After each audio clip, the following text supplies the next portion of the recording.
सुना, मैंने सुना भी और समझा भी। और सुनने समझने के बाद भी आप शांत बैठे हैं। शांत बैठे हैं तो क्यों बैठे हैं? कुछ करे मामा श्री, कुछ करे। नहीं तो वो अर्जुन शिव को प्रसन्न करके हमारे सम्मुख संकटों के पर्वत खड़े कर देगा। बस यही तुम में बुरी आदत है, समय से पहले ही उत्तेजित हो जाते हो। अरे अर्जुन शिव को तब प्रसन्न करेगा जब वो शिव आराधना करेगा भांजे। मामा श्री, मुझे अर्जुन के शिव आराधना में कोई कमी दिखाई नहीं देती, कोई कमी दिखाई नहीं देती। कमी दिखती नहीं, दिखाई जाती है भांजे। हम प्रयास करेंगे कि शिव आराधना के समय अर्जुन के सामने बाधाओं का पर्वत खड़ा हो जाए। पर्वत तो प्रयास कब करेंगे आप? कब करेंगे?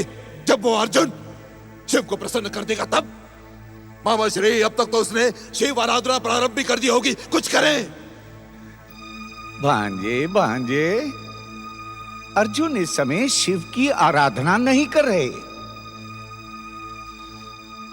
वत्स, अर्जुन अग्र पूजा अर्थात इंद्र की पूजा कर रहे हैं और अग्र पूजा में बाधा डालने को घोर पाप माना जाता है। पाप, इसलिए कर लेने दो उसको अग्र पूजा। एक बार वो अग्र पूजा में सफल हो गया तो फिर हम अपना प्रयास प्रारंभ कर देंगे। अर्थात भांजे, इतने उत्तेजित होने की आवश्यकता नहीं है। अरे समय आने पर तुम्हारे मामा श्री तुम्हें बता देंगे कि अर्जुन के सामने बाधाओं का पर्वत कैसे खड़ा किया जाए। हाँ। समझ में नहीं आता कि केशव ने मुझे शिव भक्ति का परामर्श क्यों दिया। वे जानते हैं कि जब तब पूजा पाठ और भक्ति के प्रति मेरे मन में आदर अवश्य है, परंतु मैं स्वयं भक्ति में लीन नहीं हो सकता, क्योंकि मैं शक्ति पर विश्वास करता हूं। नहीं, मैं कुछ भी कर लूं पर मेरा मन स्थिर नहीं होगा। भरी राज्यसभा में कौरवों ने हमारा जो अपमान किया है उसे मैं भूल नहीं सकता। वो अपमान ही मेरा मन स्थिर नहीं होने देगा।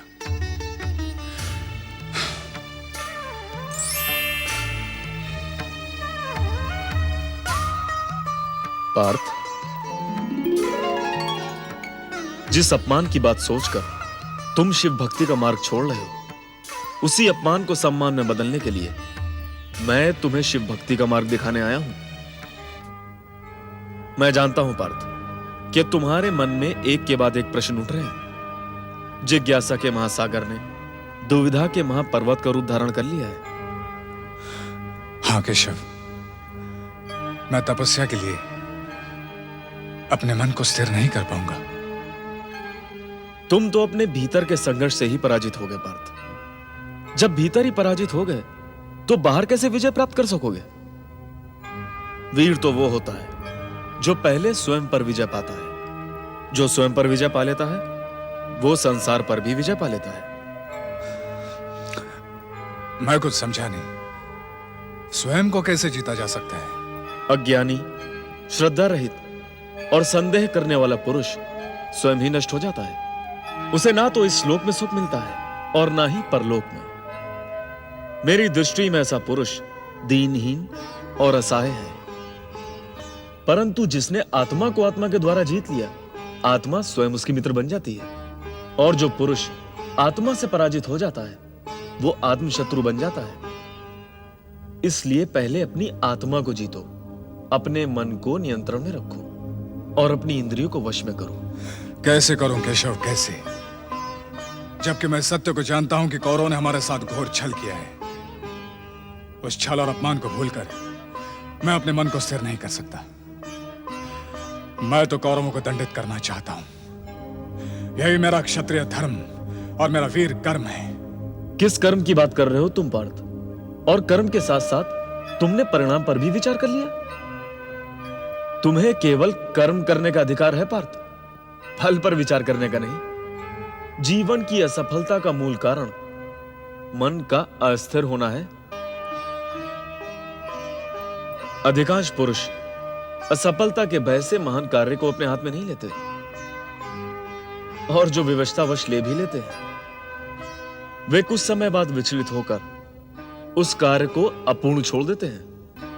इसका कारण एक ही है पार्थ, मन की शक्ति का दुरुपयोग। और इसका एक उपाय भी है, किसी श्रेष्ठ आदर्श के प्रति सब कर्मों का समर्पण। इस समर्पण का परिणाम सफलता होती है, और यही कर्म सनातन नियम है। कर्म की इस परिभाषा को सुनकर मेरा ज्ञान संतुष्ट हुआ केशव, परंतु मैं अपने मन में उठती हुई इस दुविधा का क्या करूं? मेरा मन मुझसे बार बार कह रहा है कि अर्जुन, तुम्हें सुख, शांति और विजय भक्ति और आराधना से नहीं, कौरवों को दंडित करने से ही प्राप्त होगी। कितना छोटा सा शब्द है ये सुख, परंतु इसका अर्थ कितना बड़ा है पार्थ। सुख के 3 रूप होते हैं।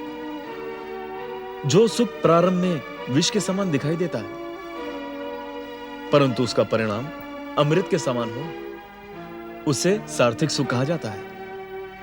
और जो सुख ऋषियों और इंद्रियों के सहयोग से जन्म लेता है, वो प्रारंभ में अमृत के समान होता है, परंतु परिणाम में विष के समान होता है। उसे राजस सुख कहा जाता है। और जो सुख प्रारंभ और परिणाम में आत्मा को मोहित करने वाला होता है, वो निद्रा, आलस्य, मोह और अहंकार को जन्म देने वाला तामस सुख कहलाता है। पार्थ, तुम इनमें से किस सुख को पाना चाहते हो? निसंदेह मेरे मन में सात्विक सुख की अभिलाषा है, परंतु तुम्हारे विचार सात्विक सुख के मार्ग पर नहीं जा रहे हैं पार्थ। सात्विक और सच्चा सुख पाने के लिए तुम्हें हस्तिनापुर की राजसभा में हुए पांडवों के उस अपमान की बात को भूलना होगा। नहीं केशव, मैं उस अपमान को कैसे भूल सकता हूं? अपमान का वो क्षण मेरे भीतर प्रतिशोध के ज्वालामुखी को जन्म दे रहा है। मैं तो उसे और प्रचंड कर देना चाहता हूं। पार्थ, तुम उस अपमान को विधि का विधान और विधाता की इच्छा मानकर क्यों नहीं स्वीकार कर लेते? प्रतिशोध से तुम्हें कुछ नहीं मिलेगा। प्रतिशोध किसी दूसरे का नहीं, स्वयं का ही नाश कर देता है।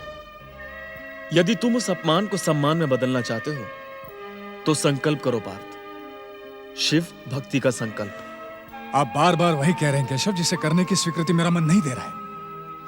कौरवों ने छल से हमारा सब कुछ छीना है, राजा से रंक बना दिया हमें। तुम्हारा क्या छीना उन्होंने पार्थ? और तुम यहां लेकर ही क्या आए थे? तुम यहां खाली हाथ आए थे पार्थ, और खाली हाथ ही जाओगे। जो आज तुम्हारा है वो कल किसी और का होगा। अपना, पराया, तेरा, मेरा, ये सब अपने मन से भुला दो पार्थ। फिर तुम सबके हो और सब तुम्हारे। शिव भक्ति परम सुखदायी है पार्थ। शिव अपने भक्तों पर सबसे शीघ्र कृपा करते हैं। आपकी बात सत्य है, नीति सम्मत और उचित है, परंतु मुझे आपकी बात मानने का कोई कारण नहीं दिखाई देता।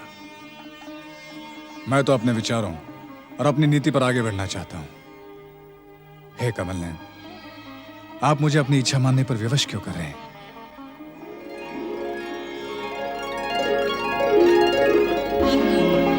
क्योंकि मैं ही सत्य और सनातन हूं पार्थ। मैं समस्त भूतों के हृदय में स्थिर आत्मा हूं। मैं आदित्यों में विष्णु हूं, ज्योति में सूर्य, नक्षत्रों में चंद्रमा, वेदों में सामवेद, देवों में इंद्र, रुद्रों में शंकर, वसुओं में अग्नि, ब्राह्मणों में बृहस्पति और योद्धाओं में कार्तिकेय, शब्दों में ओमकार, वृक्षों में पीपल, ऋषियों में नारद, शस्त्रों में वज्र, नागों में शेषनाग और नदियों में गंगा हूं। पार्थ, मैं ही सृष्टि की उत्पत्ति का कारण हूं, और मैं ही अपनी इच्छा से इसके संहार की लीला रचता हूं। हे देव देवेश्वर, आप इस चराचर जगत के पिता पूजनीय और सर्वश्रेष्ठ गुरु हैं। मैं आपको प्रणाम करके अपनी भूल की क्षमा याचना करता हूं। जैसे पिता पुत्र के, गुरु शिष्य के, मित्र मित्र के और प्रिय प्रिया के अपराध को क्षमा करता है, वैसे आप मेरी भूल को क्षमा कर दें। आपकी बातों पर संदेह करना मेरा अज्ञान है। मुझे क्षमा कर दें प्रभु, मुझे क्षमा कर दें। पार्थ, तुम सभी विचारों, धर्मों और प्रश्नों का त्याग करके एकमात्र मेरी शरण में आ जाओ। मैं तुम्हें समस्त पापों से मुक्त कर दूंगा। तुम शोक मत करो पार्थ। आपके परम पावन और विश्व विराट स्वरूप के दर्शन करते ही मेरे शोक का अंत हुआ। प्रश्न और जिज्ञासाएं स्वयं ही समाप्त हुई। अब आप मेरा मार्गदर्शन करें प्रभु। मार्गदर्शन तो मैं तुम्हें पहले ही दे चुका हूं पार्थ। इंद्रकील पर्वत के पावन स्थान पर तुम शक्र विद्या द्वारा देवराज इंद्र को प्रसन्न करके परम सिद्ध शिव मंत्र की दीक्षा प्राप्त करो। अब समय व्यर्थ ना करो पार्थ, शीघ्र अपनी तपस्या प्रारंभ करो।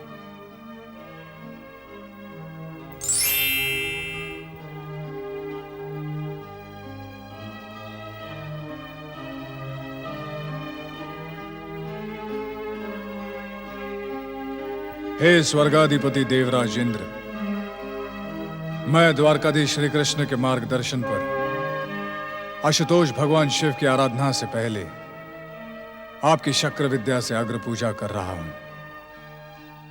हे देवेंद्र, हे अदिति पुत्र, मेरी आराधना और पूजा स्वीकार करें।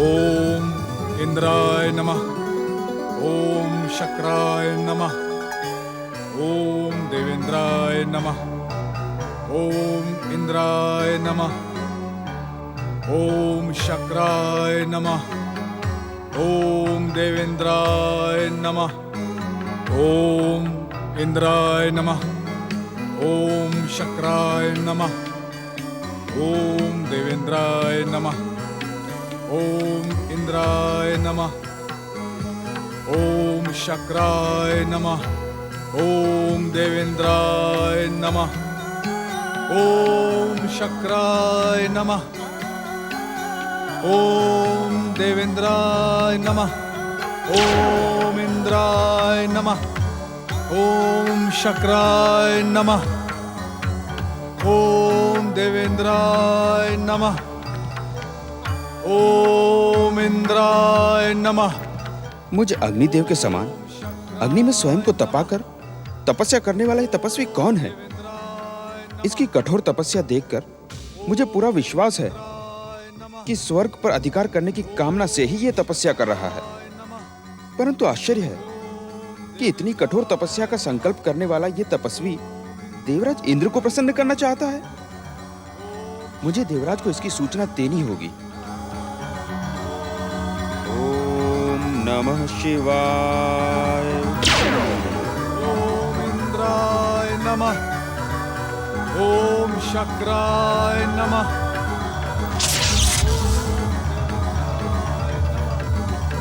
ओम इंद्राय नमः। कौन है ये तपस्वी जो मेरी ही आराधना करके मुझसे मेरे इंद्रासन को छीन लेना चाहता है? देवराज, मुझे तो ये दैत्य गुरु शुक्राचार्य का कोई नया षड्यंत्र दिखाई देता है। दैत्य गुरु शुक्राचार्य? मैं उनके इस षड्यंत्र को नष्ट भ्रष्ट कर डालूंगा। नहीं देवराज, इस षड्यंत्र को नष्ट भ्रष्ट करने की कोई आवश्यकता नहीं है। ये आप क्या कह रहे हैं अग्निदेव? देवराज, ये तपस्वी शक्र विद्या से आपकी तपस्या कर रहा है। यदि आप इसे वरदान देने नहीं जाएंगे तो इसकी तपस्या कभी सफल नहीं होगी और सदा की तरह दैत्य गुरु शुक्राचार्य हाथ मलते रह जाएंगे। क्या आप आराधना के कठोर विधि विधान से परिचित नहीं हैं? आराध्य अपने आराधक को केवल एक सीमा तक ही रोक सकता है। उसके बाद त्रिदेव और शुभ शक्तियां हस्तक्षेप करने के लिए स्वतंत्र हो जाती हैं। इसके आराध्य तो आप ही हैं देवराज। तो क्या इसकी पुकार पर प्रसन्न होकर आप स्वर्ग का वरदान दे देंगे? वरदान? कदापि नहीं वरुण देव, कदापि नहीं। हम उस निश्चित समय सीमा से पहले ही इस तपस्वी की तपस्या को खंडित कर देंगे। सीमा की प्रतीक्षा क्यों देवराज? आप हमें आज्ञा दें, हम अभी अपनी शक्तियों से इसकी तपस्या में बाधा उत्पन्न कर देते हैं। स्वर्ग की सुरक्षा के लिए किसी भी आज्ञा की आवश्यकता नहीं है देवगण। अग्निदेव, वरुण देव, आप दोनों हमारे साथ आकर इस तपस्वी की तपस्या को खंडित करें। ओम नमः शिवाय। नारायण नारायण। धन्य है आप देवता, धन्य है आपका पुरुषार्थ और धन्य है आपकी स्वामी भक्ति। और आप देवराज, आप भी धन्य हैं और आपका स्वामित्व भी धन्य है। आपका स्वामित्व जिसके अनुशासन में आपके साथी देवता पाप पुण्य, धर्म अधर्म किसी का भी विचार नहीं करते। परंतु कुछ भी कहने की आवश्यकता नहीं है देवराज इंद्र। यह बात तो सारा संसार जान चुका है कि किसी भी तपस्वी की तपस्या देखकर आपके हृदय पर सांप लौटने लगते हैं। नारायण नारायण। देवऋषि, ये तपस्वी दैत्य गुरु शुक्राचार्य के कहने पर स्वर्ग की कामना से ब्रह्माग्नि प्रकट करके ऐसी कठोर तपस्या कर रहा है। नारायण नारायण। लाज आती है मुझे तुम्हें देवता कहते हुए। धिक्कार है तुम्हारे देवत्व पर। किस आधार पर आप यह अनुमान लगा रहे हैं कि यह तपस्वी स्वर्ग पाने के लिए तपस्या कर रहा है? बताएं। नारायण नारायण। प्रहार की योजना बनाने से पूर्व यदि आप यह जान लेते कि इसकी तपस्या का उद्देश्य क्या है तो पवन देव, आप ऐसी बात कदापि न करते। परंतु किसी किंतु परंतु की आवश्यकता नहीं है पवन देव। आप तो इस तपस्वी को ठीक से पहचानते तक नहीं। क्षमा करें देवर्षि, कौन है यह तपस्वी? नारायण नारायण। देवराज इंद्र, आप इसे भलीभांति जानते हैं और पहचानते भी हैं। तनिक प्रयास तो करें। ओम इंद्राय नमः, ओम शक्राय नमः, ओम देवेंद्राय नमः। क्षमा करें देवर्षि। आश्चर्य है आप इसे पहचानने में असफल रहे। घोर आश्चर्य है देवराज इंद्र। यह आपके पुत्र के समान है। आप भले ही इसे ना पहचानते हो, परंतु आप इसकी माता देवी कुंती को तो नहीं भूले होंगे। ओम इंद्राय नमः। यह देवी कुंती का पुत्र वीर शिरोमणि गांडीवधारी अर्जुन है। देवेंद्राय नमः। आपने देखा नहीं देवराज इंद्र, ठीक इसके समीप सारे संसार में विख्यात उसका गांडीव भी रखा है।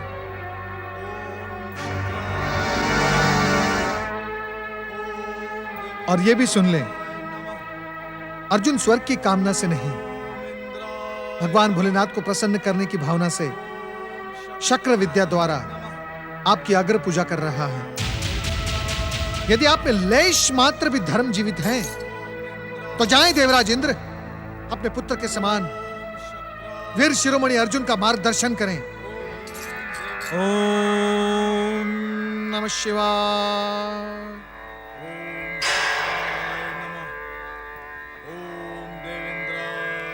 आज देवर्षि ने हमें उचित समय पर आकर रोक लिया, अन्यथा अनर्थ हो जाता। देवगण,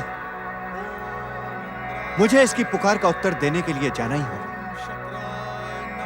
यह शक्र विद्या से मेरी अग्र पूजा कर रहा है,